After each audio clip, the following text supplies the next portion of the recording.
नमस्ते दोस्तों, मैं मौर्य वर्षा आपके अपने YouTube चैनल पर स्वागत करती हूँ। आज हम मंडन मिस्र की खुरपी यह कहानी देखने वाले हैं। ठीक है, तो चलिए शुरू करते हैं। मंडन मिस्र की खुरपी यह कहानी। इस कहानी को देखने से पहले हम इस कहानी के प्रमुख पात्रों का परिचय देखेंगे, जिसमें दो तीन पात्र ही प्रमुख हैं। जिसमें प्रथमतः इस कहानी का जो नायक है मंडन मिस्र, यह एक वृद्ध व्यक्ति है, बहुत ही वृद्ध है, जिसकी पत्नी उसके पास नहीं है या बेटे उसके पास नहीं है या बेटियां शादी करके चली गई है। ऐसा ही यह व्यक्तित्व है जिसके पूरे जीवन को लेकर लेखक ने ये कहानी रची है।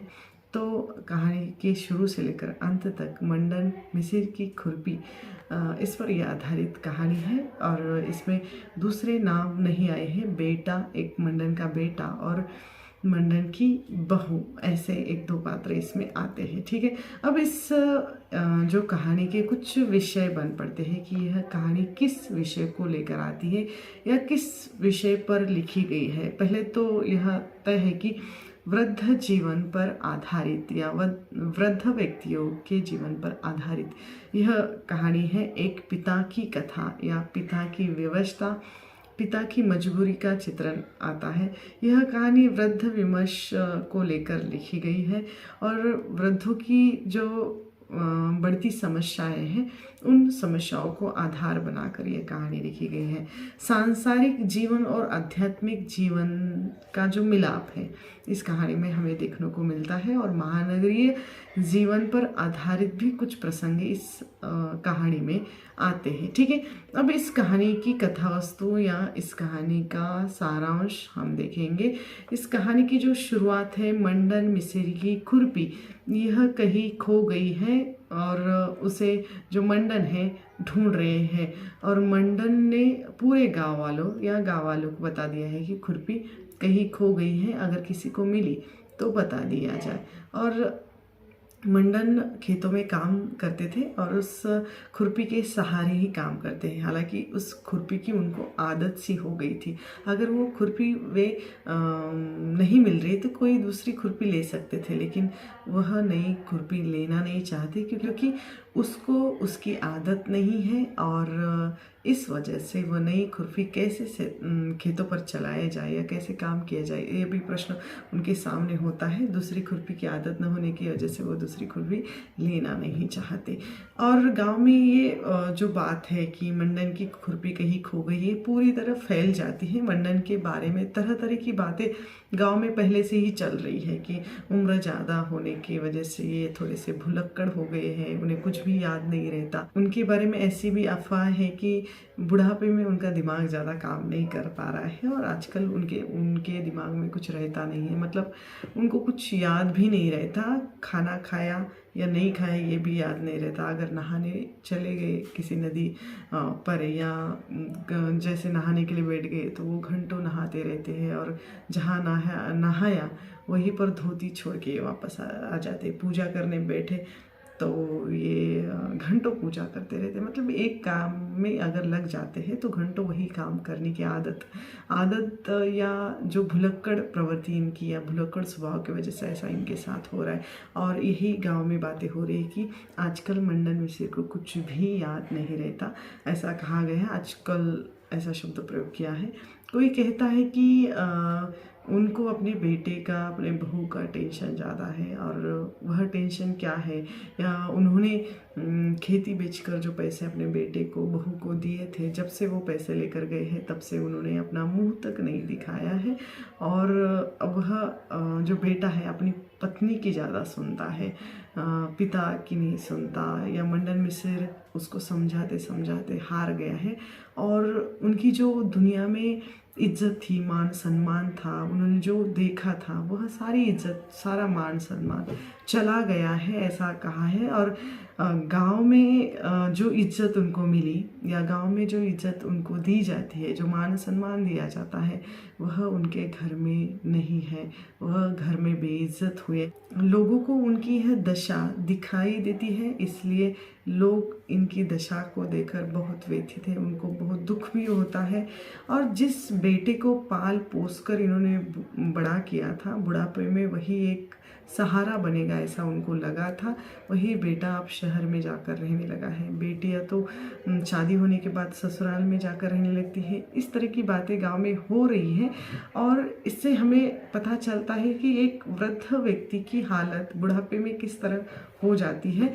लेकिन कहते कि जिन लोगों ने मंडन को 4 महीने पहले देखा था, अगर वो अभी आकर बाद में देखेंगे तो वो मंडन को पहचान नहीं पाएंगे, क्योंकि उनकी हालत अब बदल चुकी है। वो उनका स्वभाव बदल चुका है। ऐसा उन्होंने कहा कि पहले वह धीर गंभीर स्वभाव के थे, बात बात पर वो शास्त्र पुराण की बातें करते थे, बेवजह पर हंसते नहीं थे। अगर कोई हंसता है तो ये चुप हो जाते थे। मतलब कहने का अर्थ है कि किसी भी बात को लेकर कहीं भी झगड़ा नहीं करते। इतना शांत स्वभाव उनका रहा है और इसके बावजूद इलाके में इनका बहुत मान सम्मान था। गांव के लोगों को ये पूजा पाठ या शादी वगैरह, अगर कोई त्योहार वगैरह है, कार्यक्रम है, तो इनको बुलाया जाता था। और ये पैसे के बलबूते पर या किसी दान दक्षिणा लेकर किसी के काम नहीं करते थे। किसी से भी कुछ भी मुबदला वो लेते नहीं थे। बिना मुबदला लिए उनके काम करते थे और लोग उनको कुछ देना चाहे तो भी वे नहीं लेते। लेकिन लोग भी इनके अकेलेपन या ये अकेले रहते हैं, इस कारण चुपके से थोड़ा बहुत कुछ उनको दान दे देते हैं, उनकी झोली में डाल देते हैं। और ये पैसे लेकर कुंडली देखना या भविष्यवाणी देखना, किसी के घर पूजा पाठ करना, मतलब ये उनके काम थे। और इनकी वाणी से इतने श्लोक निकलते थे, लोग इतने ध्यान से और शांति से सुनते थे। कभी भी इन्होंने अपने श्लोक का गलत उच्चारण नहीं किया था। शादी के दिनों में इनको बुलाने के लिए जैसे होड़ लगी रहती थी। हर कोई अपने घर पर इनके हाथों से शादी रचाना चाहता था और कोई भी इनको कुछ देने का या मुंडन मिश्र किसी के इच्छा के अनुसार वहाँ नहीं जाते थे, अपनी इच्छा के अनुसार वहाँ जाते थे। जिनको लगा कि मैं इस घर में जा सकता हूँ तो वो जाते थे। और मतलब एक तरह से मंडन मिसिर का जो स्वभाव था बहुत ही अच्छा था और इसी वजह से वो गांव में बहुत प्रचलित और प्रसिद्ध भी थे। मंडन मिसिर की जो विरासत या उनको जो ये गुण मिले थे, हम अपने विरासत से मिले थे। उनके जो दादा है अग्नू मिसिर ने उनका उदाहरण दिया है और वो बहुत ही जाने माने ज्योतिषी थे, ऐसा कहा गया है। उनकी भविष्यवाणी कभी भी खाली नहीं जाती थी। एक बार एक राजा के बारे में उन्होंने अपनी जो राजा की भविष्यवाणी की थी और वह भविष्यवाणी सत्य होती है। और सत्य होने के बाद राजा खुश होकर उनको बहुत कुछ दान में दे देता है, उनको महल भी बनवा कर देता है, जिस महल में आप मंडन मिसिर रहते हैं। मतलब कहने का अर्थ ये है कि मंडन का जो पुरखों का दिया हुआ विरासत में मिला हुआ जो ज्ञान है वही अभी चल रहा है। और बहुत सारी ज़मीन घर उनके पास थी और महल भी बांध कर दिया था। वही महल में ये मंडन अभी रहते हैं। मंडन के पिता का नाम अगस्त मिसिर था। वो थोड़े से चिड़चिड़े स्वभाव के थे और बात बात पर गुस्सा करते थे। इस वजह से लोग उनके पास ज़्यादा आते नहीं थे और उनको एक रोग की वजह से उनकी जल्दी ही मृत्यु हो जाती है। तब मंडन 8 महीने के थे खाली और पढ़ने के लिए उन्हें विदेश भेजा गया। काफ़ी पढ़े लिखे हैं और विद्या खूब कमाई, चरित्र भी बहुत कमाया है। लेकिन उनका चरित्र थोड़ा सा हट के है, क्योंकि पहले से ही वैराग्य उनके नस नस में बैठा हुआ था, फिर भी वो शादी करते। उन्हें पैसों की चिंता बिल्कुल नहीं थी और भोजन मिले इसी में वह स्वर्ग समझते थे। दुनिया से या दुनिया की जो छल प्रपंच से उन्हें कोई मतलब नहीं था। ये बातें इसमें आई हुई है और यहाँ ये बात स्पष्ट है कि जो कमाई वे करते थे उस कमाई का आधा भी हिस्सा वो जमा कर या अपनी जमा पूंजी नहीं रखते थे, सारा खर्च कर देते थे। और दादाजी के चले जाने के बाद सारी जिम्मेदारी इन पर आ जाती है। जैसे तैसे ये निभाते रहे और सारी ज़मीन जो है बटाई पर इन्होंने दे दी।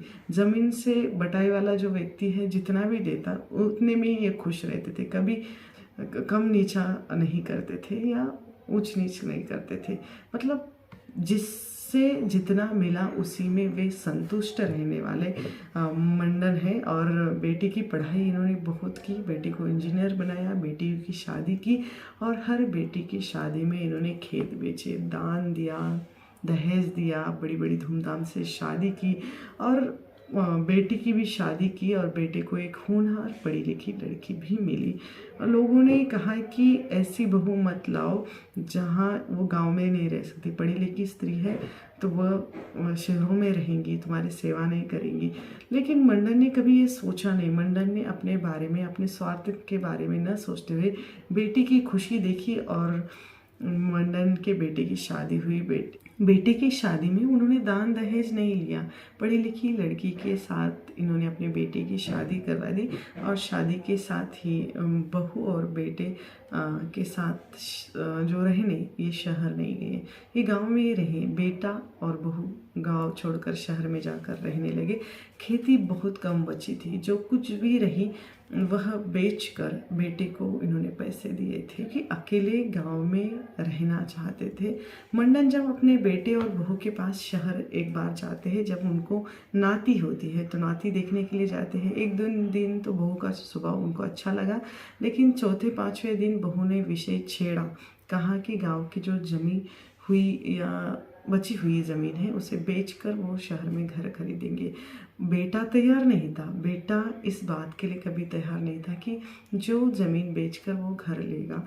लेकिन बेटे की बात बहू सुनने वाली नहीं थी और बेटा अपनी पत्नी के सामने हार जाता है। मंडन भी अपने बहू की बातों से दुखी होकर हार जाता है। उल्टा अपने बेटे को समझाते हुए वो खेती बेचने के लिए जो तैयार हो जाता है और सारी खेती बेचकर वह अपने बेटे को पैसे देता है।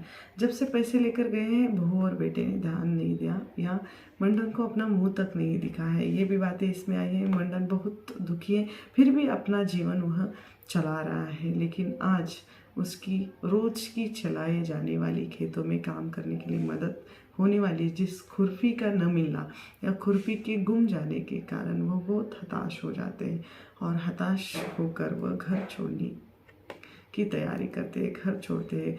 और ऐसा होता है कि खुरपी अगले दिन एक बालू की बहू नाम की स्त्री है जिसको मिल जाती है और वह खुरपी वो खुशी खुशी मंडन को देने के लिए आ जाती है। और वह खुरपी उनको एक कुएं के पास मिली थी, वह देने आ जाती है। लेकिन घर के बाहर आकर वह बहुत आवाज़ लगाती है, लेकिन आवाज़ न होने के कारण वो अंदर चली जाती है। अंदर मंडन कहीं भी उसे मिलते नहीं है खुरपी देने के लिए। गांव में ये बात फैल जाती है कि मंडन कहीं नहीं मिल रहे। 1 महीने के प्रतीक्षा के बाद गाँव वालों को या गाँव वालों से ऐसी सूचनाएं प्राप्त होती है या गाँव वालों को ऐसा पता चलता है कि मंडन जो एक अयोध्या के मंदिर में जाकर दाढ़ी मूछें बढ़ाकर या जो साधु वेश धारण करके पूजा करते हुए दिखाई दे ये है। मतलब किसी बात का सांसारिक स्वार्थ या सांसारिक लालसा उनके मन में नहीं थी, किसी भी वस्तु के प्रति ना ही किसी से शिकायत थी। गाँव वालों से तो नहीं थी, लेकिन बेटे और बहू से भी उनको शिकायत नहीं रहती है। और इसी कारण उनके मन में या उनके जीवन चरित्र में जिस तरह हमें देखने को मिलता है, पहले से ही किसी भौतिक वस्तुओं की लालसा न होने के कारण वो हमेशा वस्तुओं से दूर रहे हैं। जितना उनको 2 समय का खाने के लिए मिला उसी में वो खुशी मानने वाले व्यक्ति रहे। इसीलिए उन्होंने कभी स्वार्थ करके अपने लिए कुछ जमा करके नहीं रखा और अंत में घर छोड़ जाकर भगवान के या आध्यात्मिक मार्ग पकड़ने का तय करते हैं और तय हो जाता है। मतलब भगवान के चरणों में अपने आप को समर्पित करने का इनका जो जीवन है मंडन का, एक व्यक्ति का है। और वह व्यक्ति का हमें एक सीख देकर जाता है कि अगर व्यक्ति ने ठान लिया, इतना पढ़ा लिखा ज्योतिष्य व्यक्ति, और फिर भी इसकी लालसा सांसारिक सुखों के प्रति कम होकर आध्यात्मिक जीवन के प्रति ज़्यादा है, यह हमें इस कहानी से देखने को मिलता है। ठीक है, तो यहाँ पर ये कहानी समाप्त हो जाती है। आप लोगों को ये कहानी कैसे लगी मुझे कमेंट करके ज़रूर बताइएगा। जल्द मिलेंगे एक नए वीडियो में एक नए विषय के साथ। तब तक के लिए धन्यवाद।